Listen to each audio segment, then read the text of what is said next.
wind howled like a banshee, tearing at the tattered remains of my cloak as I crested the ridge.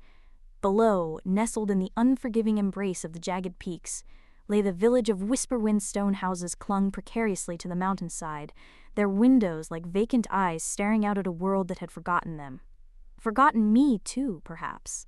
I am Kaelin, last of the Erav, the Skyborn. Millennia ago, we ruled the skies, our cities shimmering beacons of light powered by the very breath of the planet. Now, I am a ghost myself, haunted by memories of a world that no longer exists. Whisperwind was not my destination, merely a necessity. My chronometer flickered, warning of a collapsing temporal distortion nearby, a dangerous ripple in the fabric of space-time that could tear me apart. The village was the nearest shelter, a place, according to the outdated star charts etched into my mind, that existed, or at least once had. The air grew colder as I descended, a bone-chilling dampness that seeped into my very marrow. As I reached the village outskirts, I noticed something wrong. The buildings, though weathered, seemed remarkably intact, but there were no signs of life, no smoke curling from chimneys, no sound of children playing. Then I saw them faint, translucent figures drifting between the houses, ghosts. Not the ethereal remnants of the sundering, but something different. These were tied to this place, their forms flickering with a desperate, sorrowful energy. I activated my shield, a residual technology of the Erav, a shimmering field that deflected physical matter and, hopefully, spectral energies. The ghosts seemed oblivious to my presence, their mournful cries carried on the wind. I chose the largest building, a stone structure with a reinforced door, likely the village elder's house. The door creaked open with a groan, revealing a dusty interior. Cobwebs hung like macabre tapestries, and the air was thick with the scent of decay. I sealed the door behind me, the mechanical hiss of the locking mechanism echoing in the silence. "Hello?" My voice sounded hollow, even to my own ears. Silence. I activated my chronometer again. Dot. Days blurred into a tense, uneasy rhythm. I rationed my remaining food and water, scavenged fuel cells from the abandoned buildings to power my shield and chronometer, and tried to decipher the nature of the ghosts. They were trapped, reliving snippets of their past lives, their faces etched with fear and despair. I saw glimpses of daily life, a mother tending to her child, a farmer tilling his field, a group of villagers gathered around a fire, singing. But always there was a shadow looming over them, a sense of impending doom. A child's whimper. It came from upstairs. My hand instinctively reached for my energy pistol, a weapon salvaged from the wreckage of my ship. I climbed the creaking stairs, my senses on high alert. The sound led me to a small room, its windows boarded up. In the center, a ghostly figure huddled in the corner, a young girl, no older than 7, clutching a tattered doll. Her eyes, wide with terror, locked onto mine. "Please, don't let them take me," she whispered, her voice barely audible. Her form flickered, as if she were about to fade away. Who wants to take you?" She trembled, pointing a translucent finger towards the village square. "The shadows that come in the night." The shadows. I had sensed their presence, a malevolent energy that permeated the village, feeding on the fear and despair of the ghosts. They were not mere specters.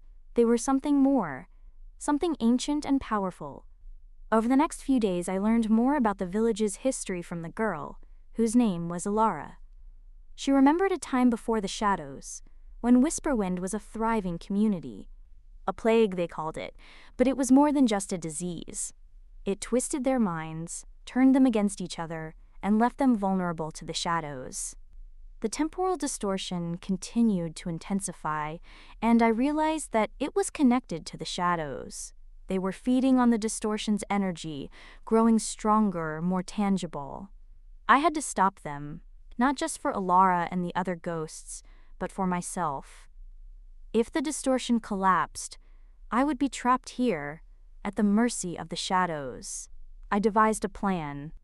It was a long shot, but it was the only chance I had. I needed a focus, a point to amplify the resonance, and I knew just the place. The village square.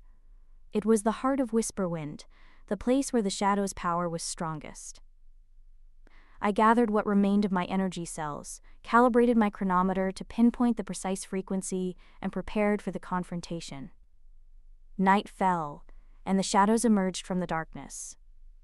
They were amorphous shapes, swirling masses of black energy, their forms constantly shifting. Ilara clung to me, her spectral form trembling. "It's time," I said, my voice firm, despite the fear that gnawed at me. I activated my shield and strode towards the village square, Ilara floating beside me. The shadows converged on us, their malevolent energy pressing against my shield, threatening to overwhelm it. I reached the center of the square, a stone altar that had once been used for village ceremonies. It was here that I would make my stand. I placed my chronometer on the altar, its screen glowing with intricate symbols. The chronometer pulsed with energy, its frequency resonating with my voice. The shadows recoiled, hissing in pain. My shield flickered, straining under the pressure. The air crackled with energy, and the ground beneath my feet began to tremble. I focused all my will, channeling my remaining energy into the chronometer. The chanting grew louder, more intense. The shadows writhed and twisted, their forms becoming increasingly unstable. Suddenly, a wave of energy erupted from the chronometer, engulfing the square in a blinding light. The malevolent energy that had permeated the village vanished, replaced by a sense of peace and tranquility. When the light subsided, the shadows were gone. Ilara stood beside me, her form glowing with a newfound clarity. "Thank you," she whispered, her voice filled with gratitude. The other ghosts began to gather around us, their faces no longer etched with fear, but with hope. They looked at each other, recognizing faces they had forgotten, remembering lives they had almost lost. "We are free," one of them said, his voice echoing through the square. Ilara smiled at me, her form becoming increasingly translucent. "Goodbye, Kaylin. Thank you for giving us our freedom." And then she was gone, joining the others in the great beyond. The temporal distortion had stabilized, the threat of collapse averted.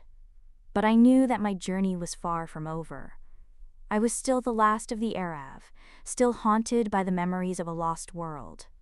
But now I had a new purpose: to protect the innocent, to fight against the darkness, to ensure that the mistakes of the past were never repeated. I carried with me the memory of Ilara and the other ghosts, a reminder of the importance of compassion and the enduring power of the human spirit.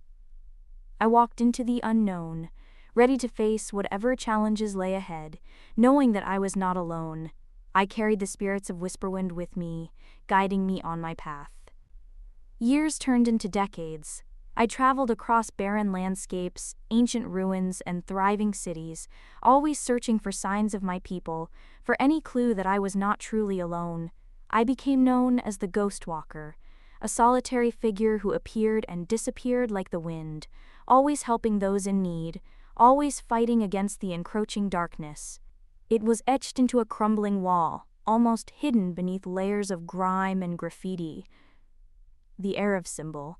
My heart leaped in my chest. Could it be a sign that others had survived? I followed the trail, a series of cryptic clues hidden throughout the city, each one leading me closer to something. The trail led me to the city's underbelly, a labyrinth of tunnels and forgotten passages. There, hidden deep within the earth, I found them. A small community of Arav survivors, living in secret, preserving our ancient knowledge and traditions. They greeted me with open arms, welcoming me back into the fold. I was no longer alone. The weight of centuries lifted from my shoulders. I had found my people. I had found home. But the discovery came with a new responsibility. The Arav survivors were few in number, and the world was still a dangerous place.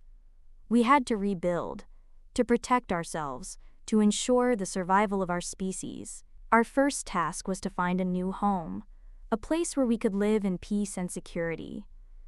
We chose a hidden valley, nestled deep within the mountains, far from the prying eyes of the world. The construction was slow and arduous, but we worked together, united by our shared history and our common goal.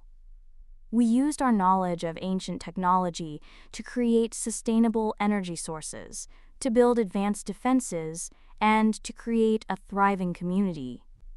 As the city grew, so did our numbers.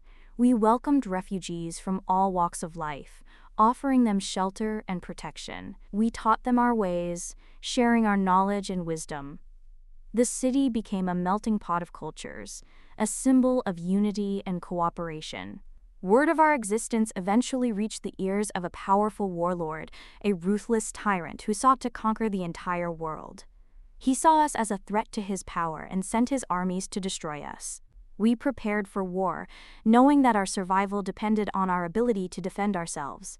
We activated our ancient defenses, built new weapons, and trained our people to fight. We were outnumbered, but we were determined to protect our home. The battle was long and bloody, but in the end, we prevailed. We had proven that even the smallest of communities could stand up to the greatest of tyrants. With the warlord defeated, peace finally returned to the land. We continued to rebuild our city, to expand our community, and to share our knowledge with the world. We became a beacon of hope for a better future, a testament to the resilience of the human spirit. And so, the Arab lived on, not as rulers of the skies, but as guardians of the earth, protectors of the innocent, and champions of peace. We had learned from our mistakes, and we were determined to create a better world for all.